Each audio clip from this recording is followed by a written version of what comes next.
Hello friends, welcome to my YouTube channel Amit Raj informatives. So ಇವತ್ತು ನಾವು ನಮ್ಮ ಚಾನಲಲ್ಲಿ ಯಾವ ವಿಷಯದ ಬಗ್ಗೆ ಮಾತಾಡ್ತಾ ಇದ್ದೀವಿ ಅಂದರೆ ಟೈಟಾನಿಕ್. ಸೊ ಟೈಟಾನಿಕ್ ಬಗ್ಗೆ ನಮ್ಮೆಲ್ಲರಿಗೂ ಗೊತ್ತೇ ಇದೆ, ಅದೊಂದು ಹಡಗು. ಸೊ ಒಂದು ನೈಟಲ್ಲಿ ಆ ಶಿಪ್ಪಲ್ಲಿ ಟ್ರಾವೆಲ್ ಮಾಡ್ತಾ ಇರಬೇಕಾದ್ರೆ ಐಸ್ಬರ್ಗಿಗೆ ಆ ಶಿಪ್ ಹೋಗಿ ಡಿಚ್ಚಿಯಾಗಿ ಆ ಶಿಪ್ಪಲ್ಲಿರೋರು ಒಂದಷ್ಟು ಜನ ಸಾಯ್ತಾರೆ, ಇನ್ನೊಂದಿಷ್ಟು ಕೆಲವು ಜನ ಉಳ್ಕೋತಾರೆ ಅಂತ ನಾವು ಮೂವಿಲಿ ನೋಡಿದ್ದೀವಿ.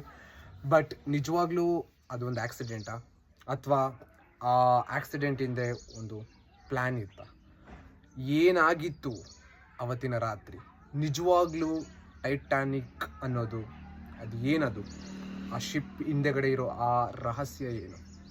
ಸೊ ಆ ಟೈಟಾನಿಕ್ ಬಗ್ಗೆ ಗೊತ್ತಿಲ್ದಿರೋ ಅಂಥ ಫ್ಯಾಕ್ಟ್ನ ಇವತ್ತು ನಾನು ನಿಮಗೆ ತಿಳಿಸ್ಕೊಳಕ್ಕೆ ಬರ್ತಾ ಇದ್ದೀನಿ ನನ್ನ ಯೂಟ್ಯೂಬ್ ಚಾನಲಲ್ಲಿ. ಸೊ ನಮ್ಮ ನೆಕ್ಸ್ಟ್ ವಿಡಿಯೋದಲ್ಲಿ ಆ ಟೈಟಾನಿಕ್ ಹಿಂದೆಗಡೆ ಇರೋ ಆ ದೊಡ್ಡ ಶಿಪ್ ಹಿಂದೆಗಡೆ ಇರೋ ಆ ದೊಡ್ಡ ದೊಡ್ಡ ರಹಸ್ಯಗಳು ಏನಂತ ನಮ್ಮ ನೆಕ್ಸ್ಟ್ ವಿಡಿಯೋದಲ್ಲಿ ತಿಳ್ಕೊಳ್ಳೋಣ. ಅಲ್ಲಿವರೆಗೂ take care, like, share, subscribe my channel. This is my first video and thank you so much.